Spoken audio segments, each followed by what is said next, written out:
ضع رمز مناسب من الرموز الآتية. عندي رمز ينتمي أو لا ينتمي، جزئية أو غير جزئية. تعال الأول قبل ما نستخدم الرموز دول تعال نشوف بنستخدمهم في إيه. بيقول لك إن خلي بالك لو بستخدم عنصر مع مجموعة بستخدم ينتمي أو لا ينتمي. يبقى لما بتكلم على عنصر ومجموعة، طبعا المجموعة أكبر من العنصر جوه المجموعة، يبقى هنا بستخدم ينتمي أو لا ينتمي. لكن لو بستخدم جزئية أو غير جزئية هنا بتكلم مجموعة مع مجموعة، وهنفهم الكلام ده مع الحل. معاكم مستر فادي أيمن، ومعانا كام سؤال مهمين في سنة تانية إعدادي، يا ريت تركز معايا. بيقول لك هنا جذر 10 نقط لكيو شرطة. طبعا كيو شرطة هي الأعداد الغير نسبية. أي رقم مقدرش أجيب له جذر تربيعي بيعتبر عدد غير نسبي، طالما مقدرش أكتبه على صورة A على B. طالما مقدرش أكتبه في صورة A على B يبقى يعتبر عدد غير نسبي، يبقى جذر 10 ده غير نسبي. طب أختار ينتمي ولا لا ينتمي ولا جزئية ولا غير جزئية؟ هنا هختار ينتمي عشان ده عنصر مع مجموعة. خلاص، عنصر اسمه جذر 10، يبقى جذر 10 ده ماله؟ ينتمي لكيو شرطة. ماشي.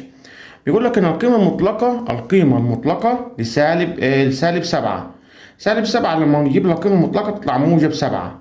هل دي تنتمي لكيو شرطة الأعداد غير نسبية؟ طبعا لا، دي تبع الأعداد النسبية عشان أقدر أخليها A على B. 7 مقامها 1، يبقى دي هختار مين؟ لا ينتمي، عنصر ومجموعة. بيقول لك سالب جذر 9 على 3. عدل السؤال الأول لو في تعديل. سالب جذر 9 اللي هي كام؟ سالب 3. سالب 3 على 3. سالب 3 على 3 تديلك 1. هل الواحد ينتمي للأعداد الصحيحة اللي هي زد؟ ينتمي لها.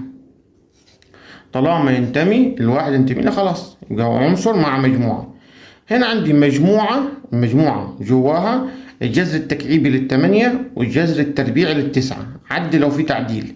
دي لما افكها هتديني مجموعة الجذر التكعيبي للتمانية كام؟ الجذر التكعيبي 2. تمام. والجذر التربيعي للتسعة كام؟ 3. طلعت معايا أرقام نسبية. طب هل دي تنتمي للأرقام الغير نسبية؟ طبعا لا. الاتنين والتلاتة دول أقدر أخليهم على صورة A على B، كل واحد فيهم مقامها كام؟ 1.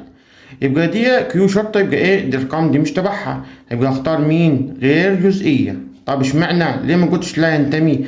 عشان دي مجموعة، ده قوس مجموعة مع مجموعة. ماشي. هنا بيقول لك كيو وار. هل الأعداد النسبية جزء من الأعداد الحقيقية؟ أي مجموعة في الدنيا جزء من الأعداد الحقيقية، يبقى كيو جزئية من ار. طيب الجذر التربيعي لسالب 25. طبعا طالما عندي جذر تربيعي تحتيه على السالب ما اقدرش اجيب له قيمته، ملوش قيمه. لو عملته بالاله هيطلع لك غير ممكنه. بص كده، سالب جذر 25 هادي هيطلع لك ايه؟ ماس ايرور، ما ينفعش. يبقى كده الحاله الوحيده اللي مفيش رقم ينتمي لاي مجموعه ليها يعني اللي هو الجذر التربيعي العدد السالب، يبقى دي مالها؟ لا ينتمي. ليه؟ عشان ده عنصر وده مجموعه، يبقى هختار لا ينتمي.